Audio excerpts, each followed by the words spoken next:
राजा साहब का wanted palace. यह कहानी अज्जू नाम के एक अपराधी के साथ घटित या एक सच्ची घटना से प्रेरित है। आंध्र प्रदेश में रहने वाला 40 साल का एक हट्टा कट्टा इंसान अज्जू नायडू बड़े बड़े बिल्डरों के इशारों पर गरीब और कमजोर लोगों के घरों में अवैध कब्जा करने का काम करता था। न वह किसी गैंग से जुड़ा था और न ही उसकी किसी से पुरानी दुश्मनी थी। सुबह उठना, अपनी कबाड़ा मोटरसाइकिल चालू करना और डायरी में लिखे पते के पीछे निकल जाना, यही उसकी रोजमर्रा की जिंदगी थी। उस दिन शाम को जब वह अपनी डायरी पलट रहा था, तभी उसके मोबाइल पर एक कंस्ट्रक्शन कंपनी का मैसेज आया।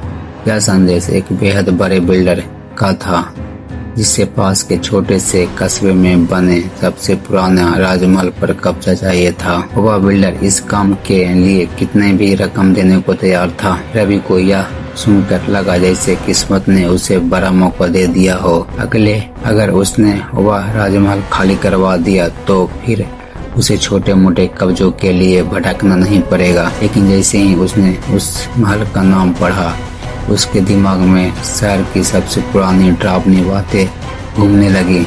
राजा साहब शहर से दूर घने जंगल के बीच बना राजा साहब का एक भव्य और रहस्यमयी पैलेस था, जो उनकी रहस्यमयी मौत के बाद कई सालों से वीरान पड़ा था। कहा जाता था कि असली राजा को बेहद बेरहमी से मारा गया था और आज भी उसकी आत्मा बदले की आग में वहां भटकती है। कई लोगों ने उस महल पर कब्जा करने की कोशिश की, लेकिन कोई भी आज तक वहां रात गुजार नहीं पाया। अज्जू ने खुद को समझाया कि ये सब सिर्फ अफवाहें हैं और उसे यह काम जरूर करना चाहिए। दोपहर होते होते अज्जू अपनी मोटरसाइकिल लेकर राजा महल की ओर निकल पड़ा। रास्ता धीरे धीरे सुनसान होने लगा। सूरज ढल रहा था। शहर की आखिरी इमारतें पीछे छूट गई और पेड़ों के बीच से गुजरती हुई आसमान का रंग बदलने लगा। हवा ठंडी नहीं थी, लेकिन भारी जरूर थी, जैसे हर सांस के साथ कोई अदृश्य बोझ उसके सीने में उतर रहा हो। तभी राजा महल का एक फाटक नजर आया। लोहे का विशाल गेट एक ओर झुका हुआ था। उस पर मोटी जंग जमी हुई थी और जंगली बिल्लों ने उसे कसकर जकड़ रखा था। रवि ने मोटरसाइकिल बंद कर दी। जैसे ही इंजन की आवाज रुकी, चारों तरफ की आवाज भी मानो दब गई। ना कोई पंछी, ना कोई जानवर, बस सन्नाटा और हल्की आवाज जो पेड़ों की पत्तियों को हिला रही थी। ऐसा महसूस हो रहा था मानो वह हवा रवि को चेतावनी देना चाहती हो, लेकिन उसने ध्यान नहीं दिया।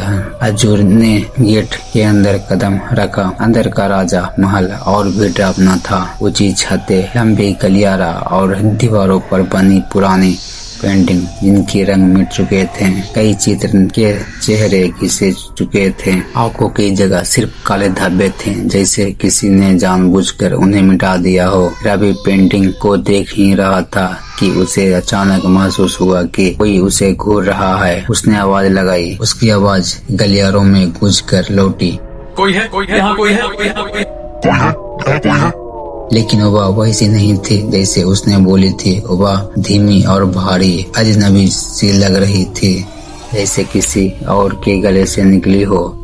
अज्जू ने इसे नजरअंदाज किया और सीधे राजा साहब के कमरे की ओर बढ़ गया। कमरे में पहुंचते ही उसके शरीर में अजीब सी जलन होने लगी, इसलिए वह कुछ देर पुराने बिस्तर पर लेट गया। कब उसकी आंख लग गई उसे पता ही नहीं चला, लेकिन कुछ ही पलों के बाद एक चीख ने उसे जगा दिया। वह चीख जमीन के नीचे से आती हुई महसूस हो रही थी। शब्द साफ नहीं थे, मगर उनमें भूख और गुस्सा, सदियों पुराना दर्द। अज्जू का दिल जोर जोर से धड़कने लगा। वह डरते हुए आगे बढ़ा और एक कमरे के सामने रुक गया। दरवाजा आधा खुला था। अंदर खून से सनी जंजीर पड़ी थी और उसके पास एक दिया जल रहा था। दिया की लौ बिल्कुल स्थिर थी, जबकि कमरे में हवा नहीं थी। जैसे ही अज्जू ने अंदर कदम रख दिया, दिया बुझ गया। अंधेरा इतना गाढ़ा हो गया कि कुछ भी दिखाई नहीं दे रहा था। उसी पल रवि को एहसास हुआ कि यह आना उसकी सबसे बड़ी भूल थी। तभी एक फुसफुसाहट आवाज आई अज्जू के कान के पास, किसी ने कहा, तू यहाँ कब्जा करने आया है। अज्जू पलटना चाहता था लेकिन उसके पैर जम चुके थे। उसकी सांसें तेज थी और दिल सीने से बाहर आने को था। अंधेरे में धीरे धीरे एक अजीब आकृति उभरी। वह इंसान जैसी थी लेकिन पूरी नहीं। उसका शरीर काले धुएं जैसे था।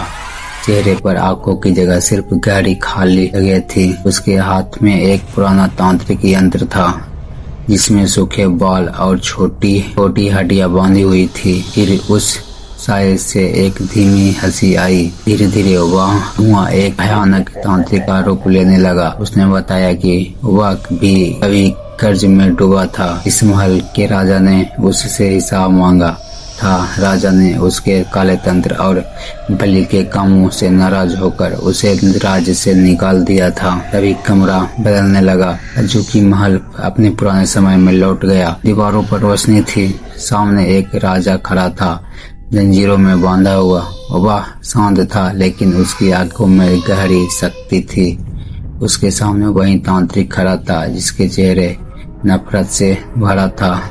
तांत्रिक ने मंत्र पढ़ा। काले सायों ने राजा को घेर लिया।